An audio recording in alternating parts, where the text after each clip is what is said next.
राकेश पांडे। 9 राज्यों में 33 विधानसभा और 3 लोकसभा सीटों पर उपचुनाव के लिए वोटिंग शुरू हो चुकी है। यूपी की 11 विधानसभा सीटों और मैनपुरी लोकसभा सीटों के लिए भी वोटिंग जारी है। इसके साथ ही गुजरात की 9 विधानसभा और वडोदरा लोकसभा सीट पर वोटिंग जारी है। तेलंगाना की मेडक लोकसभा सीट पर भी इस वक्त वोट डाले जा रहे हैं। इसके अलावा राजस्थान की 4 और सिक्किम की 1 विधानसभा सीट पर भी वोट डाले जा रहे हैं। साथ ही त्रिपुरा की 1, पश्चिम बंगाल की 2, आंध्र प्रदेश की 1, असम की 3 और छत्तीसगढ़ की 1 सीट पर भी आज वोटिंग हो रही है।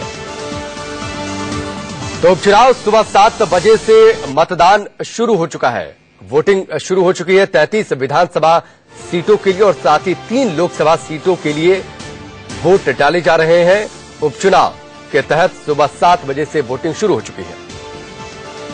9 राज्यों में 33 विधानसभा की सीटें और साथ ही 3 लोकसभा सीटों पर वोट डाले जा रहे हैं। उपचुनाव के लिए यूपी में 11 विधानसभा सीटें हैं और मैनपुरी लोकसभा सीटों के लिए वोटिंग हो रही है। जबकि अगर गुजरात की बात करें तो गुजरात की 9 विधानसभा सीट और वडोदरा लोकसभा सीट पर वोटिंग जारी है, जहां नरेंद्र मोदी जीते थे, लेकिन इसके बाद उन्होंने वाराणसी सीट को रिटेन किया था। उसके बाद वडोदरा की जगह खाली हुई थी। तेलंगाना की मेडक लोकसभा सीट पर वोटिंग जारी है। इसके अलावा राजस्थान की 4 और सिक्किम की 1 विधानसभा सीट पर वोट डाले जा रहे हैं। और खासतौर पर बीजेपी के लिए अहम है ये उपचुनाव, क्योंकि इससे पहले उत्तराखंड में हार का सामना करना पड़ा था, बिहार में हार का सामना करना पड़ा था। लिहाजा नजर इस बात पर है कि इसमें मोदी लहर का नतीजा क्या निकलता है।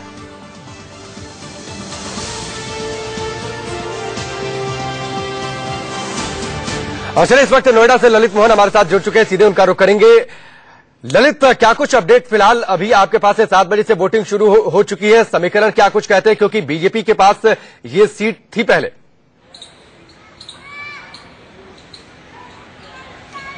जी राकेश, ये बीजेपी का गढ़ माना जाता है। नोएडा विधानसभा 2009 के अंदर बनी थी। हालांकि उससे पहले ये दादरी विधानसभा के अंदर ही जो है ये पार्ट आया करता था। और पहली बार जब ये विधानसभा बनी तो उसमें बीजेपी ने ही जीत हासिल करी थी, जिसमें डॉक्टर महेश शर्मा जो थे उस समय विधायक बने और उसके बाद लोकसभा के चुनावों में वो एमपी बने। और इस वक्त जो है यहाँ पर जो मुकाबला अगर बात करते हैं तो बीजेपी और सपा के बीच में सीधा मुकाबला है। करीब आधे घंटे पहले मतदान शुरू हो गया है और मैं आपको अपने कैमरे से दिखाना भी चाहूंगा कि इस वक्त हम सेक्टर 27 के जो अट्टा का जो प्राइमरी स्कूल है उसके अंदर एक बूथ के अंदर मौजूद है। यहाँ सुबह से लोग जो है बाकायदा लोगों के अंदर अभी भी वोट डालने का जो है उत्साह है, इसलिए लोग सवेरे सवेरे चाहते हैं कि वोट डाल के जो है फ्री हो जाए। आप बूथों पे देख रहे हैं फिलहाल। और दूसरी बात यहाँ पे ये कहा जाएगा कि जो सुरक्षा व्यवस्था के इंतजाम हैं वो सबसे पुख्ता इंतजाम है। जो यहाँ पे पैरा मिलिट्री फोर्स के साथ साथ CISF और साथ में SSB को जो है लगाया गया, उसके साथ लोकल पुलिस को भी यहाँ लगाया गया है। कहीं पे भी किसी भी तरीके की गड़बड़ी के लिए जो है यहाँ पे कंट्रोल रूम जो नोएडा के सेक्टर 19 में बनाया गया है। DM और SSP खुद इस समय जो है तमाम बूथों का जो है मुआयना कर रहे हैं। और साथ में जो है मेरठ के जो IG और DIG हैं वो भी जो है नोएडा के अंदर जो है इस वक्त मौजूद हैं। आप देख सकते हैं यहाँ पे तमाम जो है महिलाएं भी जो है अभी यहाँ पे वोट डाल के गई हैं और कुछ तमाम ऐसे भी वोटर हैं जो यहाँ पे वोट डालने के लिए खड़े हुए हैं। और कुछ देर में हमें भी राकेश वोट डालना है, क्योंकि और हम तो जनता से यही अपील करेंगे कि अपने अपने घरों से निकले और अपना जो मौलिक अधिकार है उसका भी प्रयोग करें। जी चलिए ललित, आप हमारे साथ बने रहिए, आपके पास हम लौट कर आएंगे। इस वक्त विपिन चौबे हमारे साथ जुड़ चुके हैं SFI से, उनका रुख करेंगे। विपिन, समाजवादी पार्टी का भी काफी कुछ दांव पर है। यूपी में 11 विधानसभा सीटों पर जो लड़ाई चल रही है, सीधे तौर पर बीजेपी और SP के बीच मुकाबला है। बिल्कुल, पूरे उत्तर प्रदेश में 11 विधानसभा और 1 लोकसभा की सीट पर उपचुनाव हो रहा है और इसमें दांव पर समाजवादी पार्टी और बीजेपी दोनों का है। समाजवादी पार्टी सत्ता में है, इसलिए उसे अपनी साख को बचाना होगा और खासकर लोकसभा चुनाव के परिणाम जिस तरह से आए थे उसको ये प्रूव करना होगा कि अब वो जादू नहीं चल रहा है, चीजें बदल गई है उत्तर प्रदेश में बाकी राज्यों की तरह। दूसरी तरफ बीजेपी, खासकर विधानसभा सीटों की अगर राकेश बात करें तो ये तमाम सीटें बीजेपी और उसके सहयोगी दल अपना दल की रही हैं। तो इन 11 सीटों में से ज्यादा सीटों पर बीजेपी को जीत हासिल करके करके ये जताना होगा कि अभी भी जनता का जो विश्वास है, यानी जो मई तक विश्वास था, वो विश्वास अब भी बरकरार है और बाकी राज्यों की तरह उसका प्रभाव उत्तर प्रदेश पर नहीं है। तो दोनों पार्टियों के लिए का सवाल है। लेकिन जहां पर मैं खड़ा हूं, जिस मैनपुरी लोकसभा सीट की बात कर रहे हैं, ये मुलायम सिंह यादव का अपना गढ़ रहा है और मुलायम सिंह यादव यहीं से अब तक सांसद होते आए हैं। अभी हाल ही में उन्होंने इस्तीफा दिया और उसके बाद ये सीट खाली हुई है और उन्हीं के परिवार के तीसरी पीढ़ी यानी तेज प्रताप सिंह यादव और तेजू यहां पर चुनावी मैदान में है। और समाजवादी पार्टी के लिए कितनी इंपॉर्टेंट है ये सीट, आप समझ सकते हैं कि 4 दिन तक लगातार मुलायम सिंह यादव ने यहां पर आकर प्रचार किया है। 10 से 12 दिनों से शिवपाल यादव यहां पर कमान संभाले हुए हैं और पूरे उपचुनाव में सिर्फ एक सीट ऐसी रही है जिस पर प्रचार करने मुख्यमंत्री अखिलेश यादव गए हैं, वो मैनपुरी की सीट है। तो अपने आप में बहुत ज्यादा इंपॉर्टेंट है, न सिर्फ जीत हासिल करनी होगी बल्कि एक ऐसे मार्जिन से जीत हासिल करनी होगी जो अपने आप में रिकॉर्ड हो और समाजवादी पार्टी उस जीत के जरिए चाहे सेंटर की पॉलिटिक्स हो या स्टेट की पॉलिटिक्स हो, दोनों में ये मैसेज देने की। बिल्कुल विपिन, काफी अहम बात आपने कही कि क्योंकि जिस तरीके से आपने कहा कि सिर्फ अखिलेश यादव सिर्फ यहीं पर प्रचार करने आए, उसके बाद मुलायम सिंह यादव लगातार वहां पर कैंप कर रहे थे। 2 से 3 उन्होंने लगातार जनसभाएं की, एक दिन में कई जनसभाएं उन्होंने की। जिस तरीके से प्रचार वहां पर किया जा रहा है समाजवादी पार्टी की ओर से, बीजेपी की ओर से जिस तरीके से उम्मीदवार वहां पर खड़ा किया गया, काफी कुछ कास्ट इक्वेशन भी इसको प्रभावित करेगा वहां पर।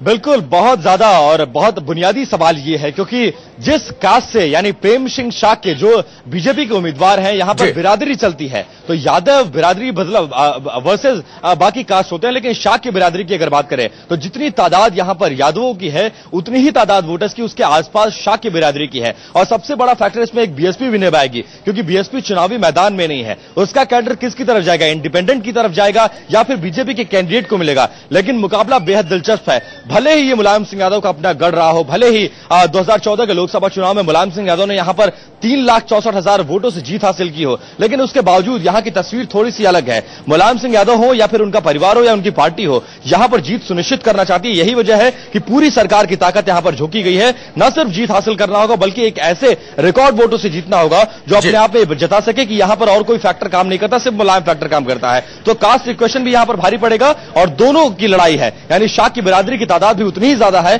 जितनी यादव बिरादरी की है। बिल्कुल, ये काफी दिलचस्प आपने बात कही जिस तरीके से कास्ट इक्वेशन यहां पर अहम है और समाजवादी पार्टी को इस बात का एहसास है, लिहाजा खुद मुलायम सिंह ने कमान संभाल रखी थी। अखिलेश यादव सिर्फ यहां पर प्रचार करने पहुंचे, उसके बाद शिवपाल यादव यहां पर पहुंचे। आपके पास विपिन हम लौट कर आएंगे और साथ ही कुछ और बातें काफी अहम है जिन पर नजर डालेंगे। इस वक्त शिवपाल शक्तावत हमारे साथ कोटा से जुड़ चुके हैं। शिवपाल, बताइए क्या कुछ अपडेट है आपके पास? वोटिंग की प्रक्रिया शुरू हो चुकी है करीब आधे घंटे पहले से ही।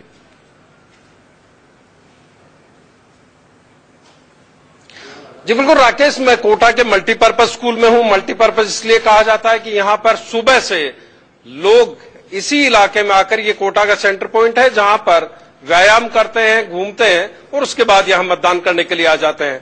सुबह सुबह 7 बजे से यहां पर मतदान की प्रक्रिया शुरू हो चुकी है और 4 जो सीटें हैं, अगर राजनीतिक लिहाज से देखें तो बीजेपी के लिए उसका कोई ज्यादा मतलब इस लिहाज से नहीं है कि बहुमत के हिसाब से, बहुमत से 58 सीटें पहले से ज्यादा है। एक बड़ा बहुमत बीजेपी ने पहले हासिल किया था।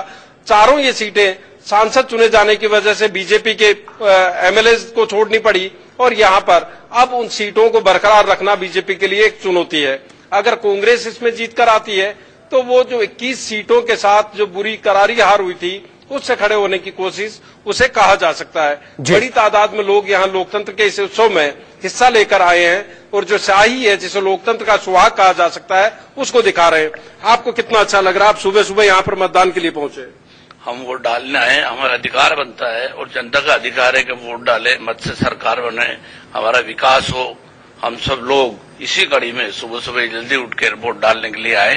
अच्छा, आप अल सुबह यहाँ पर पहुंचे हैं? हाँ, मैं तो सुबह हमेशा ही वोट डालने जल्दी आता हूँ क्योंकि भीड़ भाड़ नहीं रहती उस समय, इसलिए समय कम लगता है और वोट में राकेश, यहाँ पर बड़ी तादाद में महिलाएं सुबह सुबह यहाँ पर पहुंची हुई हैं, वोट कास्ट करके निकली हैं। क्या कहेंगे? वोट डालना ही चाहिए और जरूर डालना चाहिए। वोट जरूर डालना चाहिए। आप क्या सोच करके मतदान करते हैं जब वोट उम्मीदवार को देखते हैं? तब हम ये जानते ये सोचते हैं कि अगर हम वोट नहीं डालेंगे तो हम एक अच्छी सरकार का गठन नहीं कर सकते। हमारा वोट बेशकीमती है, इससे हम एक अच्छी सरकार का गठन कर सकते हैं।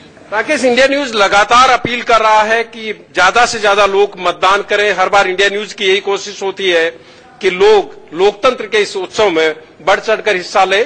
अपनी इस यज्ञ में आहुति दें। चलिए श्रीपाल, आप हमारे साथ जी श्रीपाल आप हमारे साथ बने रहिए। साथ ही विपिन चौबे भी हमारे साथ जुड़े हैं, ललित मोहन भी नोएडा से जुड़े हैं और अरविंद शर्मा जुड़ चुके हैं मणिनगर से। रुकेंगे ब्रेक के लिए और ब्रेक के बाद आएंगे तो अरविंद के पास चलेंगे क्योंकि काफी अहम है गुजरात की ये विधानसभा सीट भी।